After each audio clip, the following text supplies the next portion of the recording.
Good morning. खूप दिवसांपासून vlogging start करायचा विचार चालू होता, पण फायनली आजपासून मी व्लॉगिंग स्टार्ट करत आहे.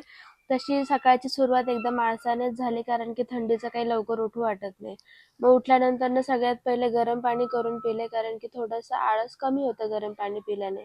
मग अंघोळ करून घेतली, स्किन केअर करून घेतला मस्तपैकी आणि नंतर कपडे सगळे मशीनमध्ये लावून घेतले. खरंच मशीन आल्यापासून मी खूपच आळशी झाले. मग सगळे कपडे मशीनमध्ये लावून झाल्यानंतर लगेचच ब्रेकफास्टची तयारी केली आणि आज मी ब्रेकफास्टमध्ये मुळ्याचे पराठे बनवले होते.